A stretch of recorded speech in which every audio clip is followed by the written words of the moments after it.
सोमवारी येणाऱ्या अमावस्येला सोमवती अमावस्या असे म्हटले जाते. ही अमावस्या वर्षातून एकदा किंवा दोनदा येते. या दिवशी विवाहित स्त्रिया आपल्या पतीच्या दीर्घायुष्यासाठी व्रत करतात. या दिवशी मौन व्रत केल्यास सहस्त्र गोदानाचे पुण्य लाभते. अशा ह्या सोमवती अमावस्येची कहाणी आज आपण ऐकूया. 8 पाट नगर होतं. तिथे एक गरीब ब्राह्मण राहत होता. त्याला 7 मुलगे व 1 मुलगी होती. त्या ब्राह्मणाच्या बायकोचं नाव धन्वंती होतं आणि मुलीचं नाव गुणवंती होतं. त्यांच्या घरी अशी चाल होती की आल्या ब्राह्मणाची पूजा करावी, सगळ्यांनी त्याला भिक्षा घालावी, नमस्कार करावा. पुढे एके दिवशी काय झालं, एक मोठा सूर्यासारखा तेजस्वी ब्राह्मण आला. सगळ्यांनी त्याची पूजा केली. 7 सुनांनी त्याला भिक्षा घातली, नमस्कार केला. ब्राह्मणांनी त्यांना आशीर्वाद दिला. संतती वाढो, संपत्ती वाढो, तुमचे सौभाग्य अक्षय्य असो. धन्वंती बाईंनी आपल्या मुलीला सांगितलं, मुली मुली तू या ब्राह्मणांना भिक्षा घाल. मुलगी उठली, भिक्षा घातली आणि नमस्कार केला. ब्राह्मणाने तिलाही आशीर्वाद दिला, धर्मिणी हो. मुलीनं आपल्या आईला सांगितलं, आई आई, गुरुजींनी जसा वहिनीला आशीर्वाद दिला तसा मला नाही दिला. आई म्हणाली, चल पाहू. पुन्हा त्यांना भिक्षा घाल. मुलीने पुन्हा त्यांना भिक्षा घातली, नमस्कार केला. ब्राह्मण म्हणाला, धर्मिणी हो. तेव्हा धन्वंतीने त्यांना विचारले, हिला असा आशीर्वाद का दिला? ब्राह्मण म्हणाला, हिला लग्नात वैधव्य येणार आहे. धन्वंतीने ब्राह्मणाचे पाय धरले आणि म्हणाली, जो अपाय सांगेल तोच उपाय सांगेल.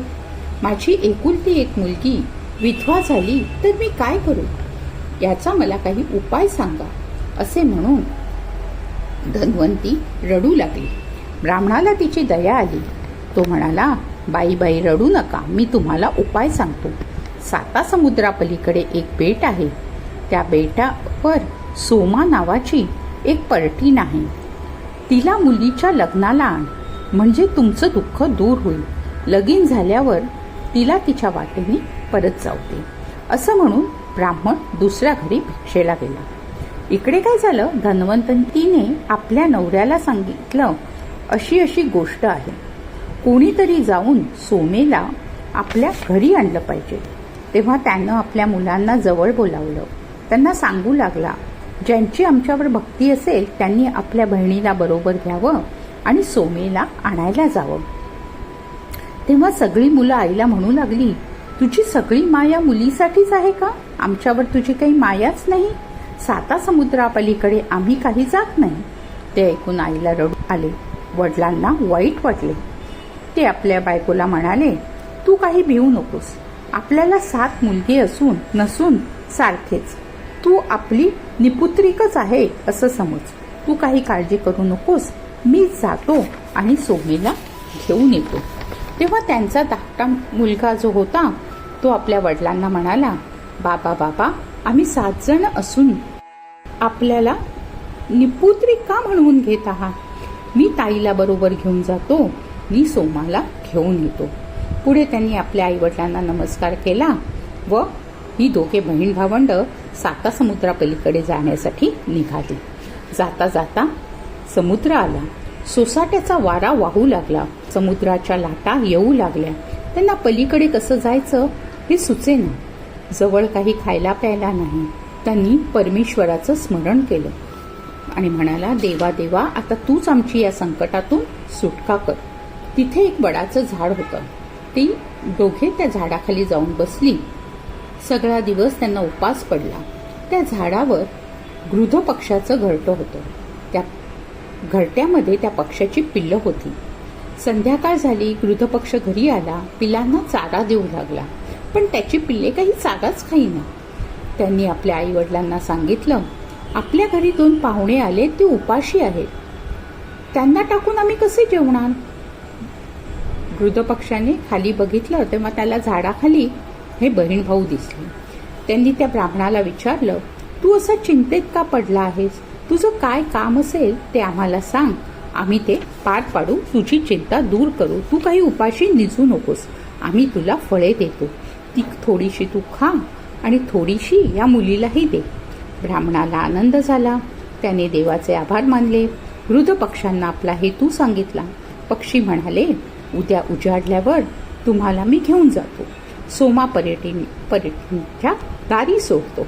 मग बहीण भावांनी फळे खाल्ली. रात्री आनंदाने ती त्या झाडाखाली निजली. उजाडल्यावर पक्षी झाडाखाली आली. बहीण भावांना पाठीवर बसवून सोमेच्या घराशी नेऊन सोडली. पक्षी आपले चरायला गेले. पुढे बहीण भावांनी काय केलं, रोज पहाटे उठावं, सोमा पर्यटनीचं अंगण झाडावं, शेण घेऊन सारवून ठेवावं. असं करता करता वर्ष निघून गेलं. एके दिवशी सोमेने आपल्या मुलांना व सुनांना विचारलं, रोज सकाळी कोण उठतं, माझं अंगण कोण झाडतं, त्यावरचं सारवण कोण घालतं. ही म्हणे मी नाही, ती म्हणे मी नाही. तेव्हा सोमेला आश्चर्य वाटलं. काही केल्या पत्ता लागेना. मग दुसरे दिवशी ती जागत बसली. 3 प्रहर रात्र उलटून गेली. 4थ्या प्रहरी काय झालं, ब्राह्मणाची मुलगी अंगण झाडत आहे व तिचा भाऊ ते सारवत आहे असं सोमेने पाहिलं. सोमा पट्टीन पुढे आली. तिने त्यांना विचारलं, मुलांनो, तुम्ही कोण आहात. त्यांनी सांगितलं, आम्ही ब्राह्मणांची मुलं आहोत. सोमा म्हणाली, तुम्ही ब्राह्मण, मी पर्टीन, आमची नीच जात. तुम्ही आमचे अंगण का झाडता, का सारवता. आम्हाला पाप लागेल. ब्राह्मणाच्या हातून सेवा घ्यावी हा आमचा धर्म नाही. तेव्हा आमची सेवा का करता.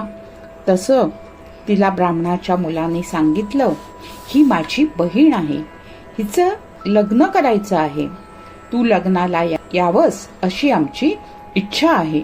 आई वडिलांची आज्ञा घेतली आणि तुला बोलवायला आलो तर तुला लग्नाला आलंच पाहिजे.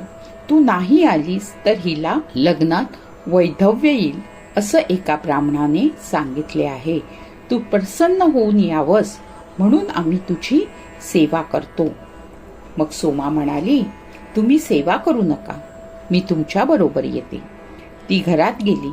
आपल्या सुनांना सांगितलं, मी ब्राह्मणांबरोबर जाते. ह्या मुलीचं लग्न झालं म्हणजे मी परत येईन. तोपर्यंत आपल्या घरात किंवा सोयरा धायऱ्यात कोणीही मरण पावलं तर त्याला दहन करू नका असं सांगून ती आपल्या घरून निघाली. समुद्राच्या कडेस आली.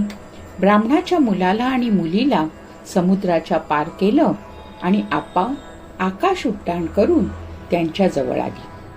सोमाला घेऊन तो ब्राह्मण मुलगा आपल्या घरी आला. सर्वांना आनंद झाला. धन्वंतीने त्या पर्टिनीची पूजा केली. धाकटा भाऊ उज्जनीस गेला. बहिणीला योग्य असा नवरा पाहून आणला. सुमुहूर्तावर त्यांचं लग्न लावलं. वधूवरांवर अक्षता टाकल्या. पण एकाएकी काय झालं, नवऱ्या मुलाला मूर्छा आली. तो धाडकन जमिनीवर पडला. हालत नाही, बोलत नाही.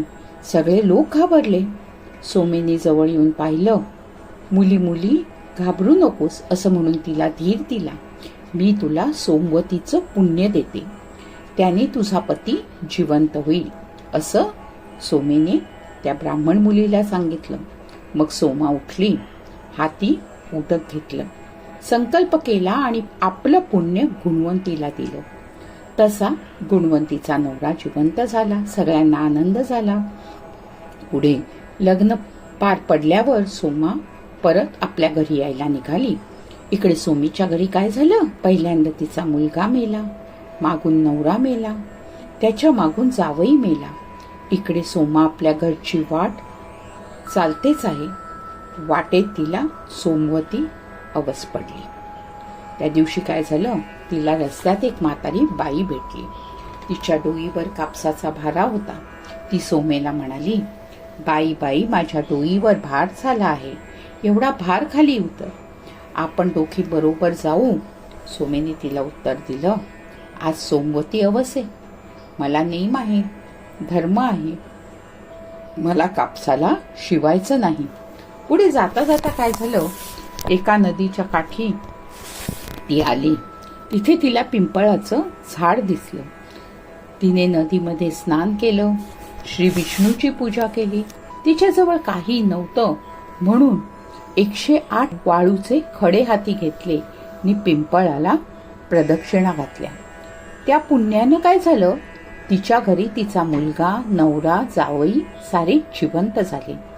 सोमा आपल्या घरी गेली. सुनांनी तिला विचारलं, सासूबाई सासूबाई, तुम्ही गेल्यावर घरातली सर्व माणसं मेली होती. ती आम्ही तशीच ठेवली होती आणि तुमची वाट पाहत बसलो होतो. तुम्ही यायच्या अगोदर ती जिवंत झाली. असा चमत्कार कशानं झाला? सोमा म्हणाली, मी आपलं सोमवतीचं पुण्य ब्राह्मणाच्या मुलीला दिलं, तिचा नवरा जिवंत केला. माझ्या जवळचं पुण्य संपलं म्हणून इकडे असं अशुभ झालं. वाटेत मला सोमवती अवस पडली. मी पुन्हा हे व्रत केलं. कापसाला शिवले नाही, मुळ्याला शिवले नाही, श्री विष्णूंची पूजा केली, पिंपळाला 108 प्रदक्षिणा घातल्या. त्या पुण्यानं घरातली माणसं जिवंत झाली. तुम्हीही या व्रताचं आचरण करा, म्हणजे आयुष्यात कधीही तुम्हाला वैधव्य प्राप्त होणार नाही. संतती संपत्ती सगळे अक्षय राहील. तेव्हा त्यांच्या सुनेनी विचारलं, हे व्रत कसं करावं? तशी ती म्हणाली, सोमवती अवस आली म्हणजे सकाळी उठावं, स्नान करावं, मुक्यानं वस्त्र नेसावं, पिंपळाच्या पारावर जावं, श्री विष्णूची पूजा करावी. श्रीमंतांनी हिरे माणिक घ्यावे, पवळे घ्यावे, सोना रुपयाची भांडी घ्यावी. गरिबांनी आपली तांब्या काशाची भांडी घ्यावी. चांगली चांगली फळं आणि पुष्प घ्यावी. जशी अनुकूल असतील तशी घ्यावी, पण ही सगळी 108 मोजून घ्यावी. तितक्या प्रदक्षिणा घालाव्या. ब्राह्मणाची पूजा करावी. सगळ्यांनी त्याला भिक्षा घालावी, नमस्कार करावा. सवाष्ण ब्राह्मणाला जेवू घालावं आणि आपण मुक्याने जेवावं. असं व्रत जी स्त्री करील तिला वैधव्य प्राप्त होणार नाही, इच्छित फळ प्राप्त होईल, संतती संपत्ती वाढेल. ही 60 उत्तराची कहाणी 5 उत्तरी सफळ संपूर्ण.